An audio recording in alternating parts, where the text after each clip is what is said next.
OINK. Written by Steve Gray and also narrated by the author. Brittany drove along the secluded two-lane highway called Morris Bridge Road in Thanodasassa, Florida.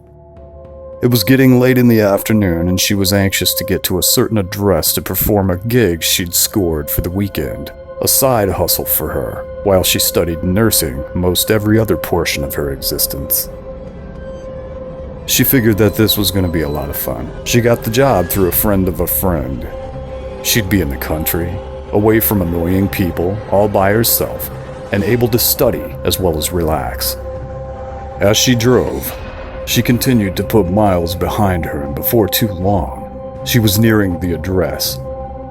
She caught intermittent glances at the screen on her phone and waited for the voice of the navigation app to inform her of where to turn. "In 600 feet, your destination will be on the right," the map's voice asserted in its constant, matter-of-fact tone. Brittany turned onto the gravel driveway leading up to the ranch-style house where she would be house-sitting for the next few days. The couple she had been hired by were going on a weekend vacation and had entrusted her with their home. Brittany had never been to this part of Pasco County, and as she drove deeper into the rural countryside, she felt a sense of isolation, but also felt serenity by the change of scenery. She was used to the ongoing and, at times, disgusting rat race of Tampa. The house was set back from the road, flanked by a barn and surrounded by fields. She drove up the gravel way a bit more and parked. She exited her car and approached the front door. She then retrieved the key from atop of the front door frame where the couple had informed her that it would be located. She unlocked the door, and with a pained creak, it opened and she entered the house. The couple had left her a detailed list on the breakfast bar. It had a list of instructions and a phone number and call in case of any emergency. Of course, Brittany had brought her laptop, books, and snacks to keep her occupied during her stay. After a while, and as she settled in, she noticed a sort of musty, eerie silence that hung over the entire inside. It was as if the world had stopped moving. As the night progressed, Brittany began to feel increasingly uneasy. The quiet was starting to become too oppressive, and she found it difficult to relax. She was already a nervous person by nature, so this was just par for the course. She decided to explore the house to take her mind off of things. The rooms were spacious and well furnished, and soon she felt a sense of comfort in being surrounded by familiar objects. However, her peace would be short-lived. As she made her way back to the living room, she could swear that the air became heavy and foreboding. It made her heart feel like a cold lancet had pierced it swiftly, and she quickly took in a gasp.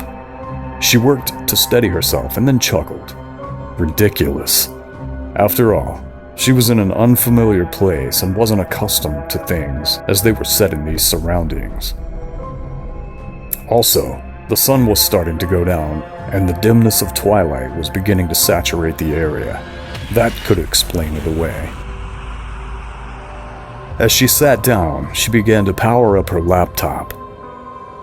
She tried her best to settle in. She began to attempt to connect to the internet, but was having an issue connecting. After a few frustrating minutes and no dice, she sighed and got up to make her way to the kitchen for a drink. She noticed another hand-scrawled phone number on a piece of scrap paper held to the refrigerator by a magnet. The text above the number read, "Sal's Pizza." She muttered. "That sounds good." She made up her mind that she was going to have pizza instead of the snacks that she brought instead. She located the landline phone in the living room and dialed the number. Just as the sun was setting that evening, a few miles away where Brittany was house-sitting, a lone farmer, Brett, had just finished his long day's work and was putting his antique tractor away in his barn.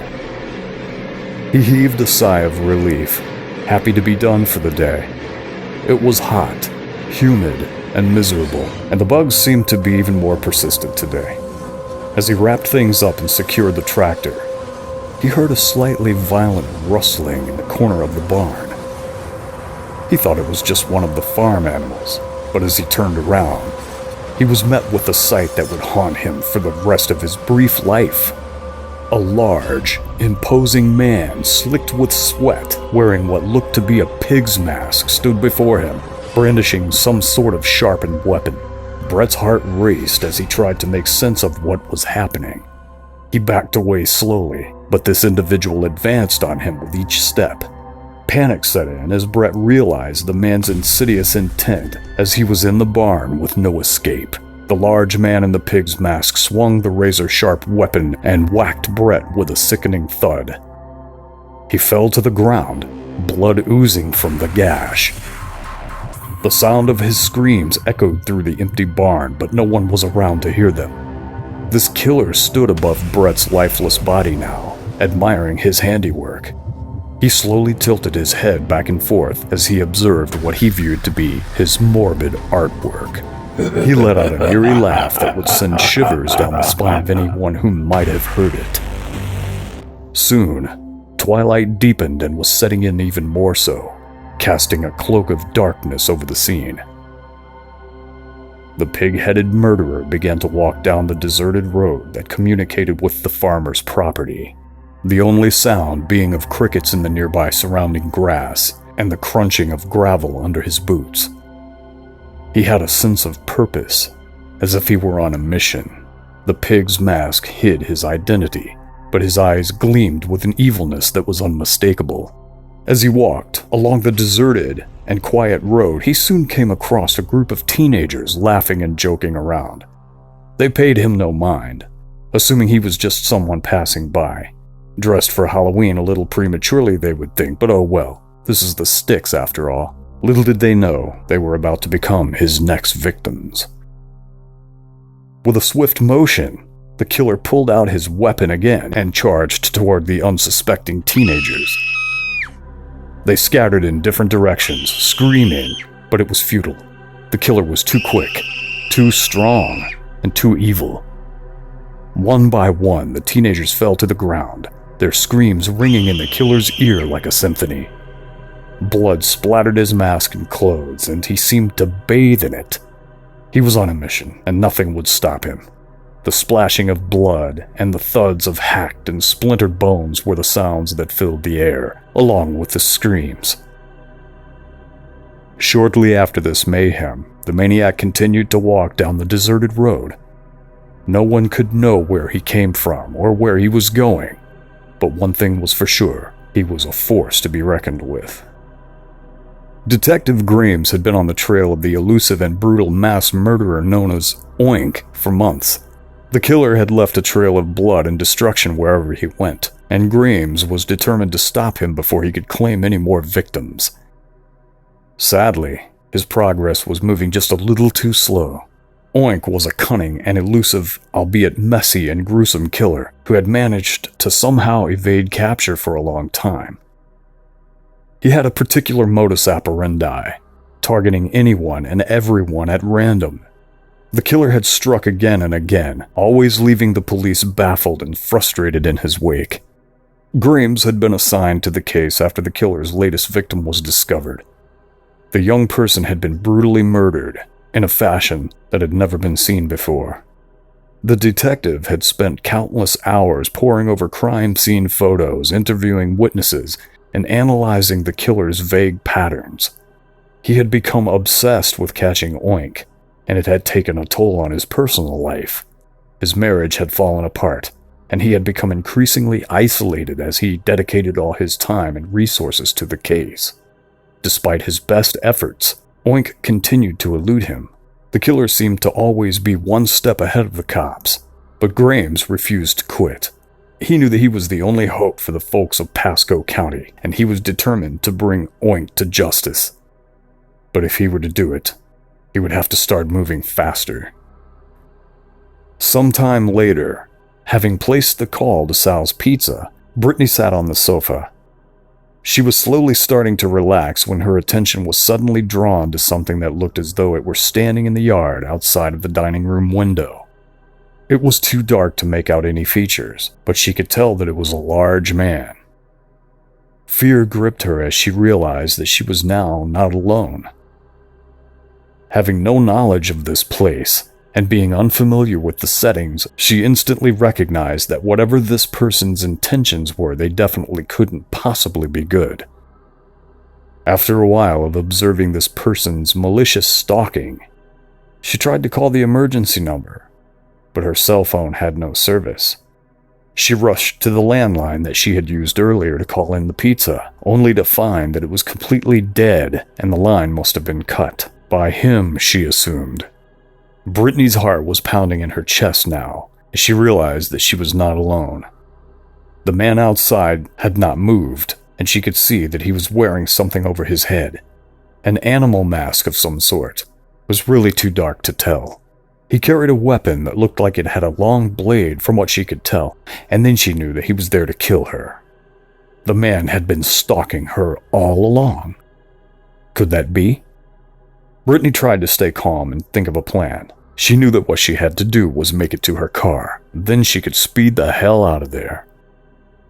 She started haphazardly barricading the doors and windows, hoping to buy herself enough time to make the slip out the back door, and then run as fast as she could to reach her car and to make her escape from this obviously crazed individual. As she huddled in the corner, she could hear the man outside, and now he was trying to break through her makeshift barricades. The night was going to draw out like the blade of his weapon, and would be terrifying as Brittany paced for her survival. Every sound made her heart race, and every creak of the floorboards made her jump. This maniac attempted to access the inside of the house. She knew that she had to keep moving to avoid being spotted. She tried to keep her wits about her, but the fear was overwhelming. Suddenly, for a small space of time, the chaos quietened. Her eyes flew open wide and rolled in every direction as she tried to comprehend what was happening. She sat quiet and waited. The pizza delivery that Brittany had called in 45 minutes prior had shown up on property as the pig man was in the thick of stalking her. The pizza boy, Mike, drove his car down the winding road leading to the ranch house. As he approached, he noticed that there were no lights on, which was odd. "Man, I hope they ain't gonna try to stiff me," he muttered to himself as he looked for any sign of life. Mike parked his car and walked up to the front door, feeling uneasy about the situation. He knocked on the door, but there was no answer. He tried calling the number again, but got a busy signal. Shortly, he was about to leave, and he heard an odd clanging coming from the back of the house. Assuming it was the owner, curiosity got the better of him, and he decided to investigate. He made his way to the back of the house, where he saw a figure standing in the shadows. As he approached, the figure stepped forward, revealing that face. Mike froze in terror as the maniac raised his weapon and charged toward him. He tried to run, but was caught off guard and fell to the ground. The maniac in the pig's mask then proceeded to slash him up with the weapon, leaving him bleeding and helpless on the grass. As he lay there, gasping for breath, he watched in horror as the maniac picked up the pizza and walked away. He knew that he was going to die, and all he could do was wait for the end. The maniac retreated back into darkness, leaving behind his bloody project. Now, he was stuffing slices of pizza by the handful through the open jaws of the pig's head and slurping the cheese and pepperoni in massive gulps. Suddenly, he realized this wasn't cutting it for him. He returned to Mike's body, slashed open his stomach with his razor-sharp weapon, pulled out foot after foot of his entrails, and began cutting them into sausage-like pieces. He then sprinkled the pieces of the entrails on top of the pizza that he was gobbling. This seemed to satisfy him. Mike's mutilated body lay on the ground. Brittany continued to squat in one of the cubbyholes inside the dark house, unaware of the carnage that had just taken place outside. A little more time went by, and it seemed as though she couldn't find an exit opportunity, and then soon found herself moving from one space of the house to another, as this maniac in the pig's mask began to once again batter and chop at every possible entrance of the house. He was determined by hell to reach her, Her screams started to become more and more frequent and uncontrollable as the terror she was met with increased. The night was indeed drawing out like that blade, and with no way to get help. Or was there? She glanced once more at her cell phone and noticed she had one bar. She could call 911. So that's what she did. But just as she did, the maniac in the pig's mask crashed through one of the weakest barricades that she had put up, and as wood splintered in multiple directions, he was now inside, and he slowly looked at her and started to advance. She was going to be his next victim. Her screams were shrill and ear-piercing. She continued to attempt to evade him, but he just seemed to close in on her. They were in the kitchen, and as he backed her up against one of the counters, she reached behind her and grabbed an open canister of salt, and as forcibly as she could, rifled it into the eyes of this maniac. He lurched back in utter agony as his burning eyes were filled with salt. She made a mad dash through the breach that he had created when he broke into the house and hustled to reach her car. Once she made it, and she was in the driver's seat, she looked in utter dismay at the empty ignition switch, like Tippi Hedren in The Birds. She had left her keys inside, but there was no way she was going back in there, not when she knew that she would have to face the enraged killer. So she sat slouched in the driver's seat with the doors locked. After what felt like an eternity to her, she heard the sound of sirens in the distance. It was the cops. They were getting closer, and the hulking savage was now emerging from the house.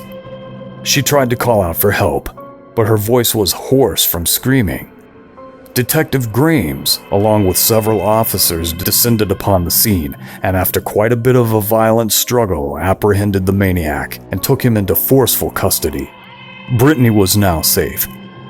She had survived the night, but the memory of this psycho and his horrifying mask would stay with her for the rest of her natural life.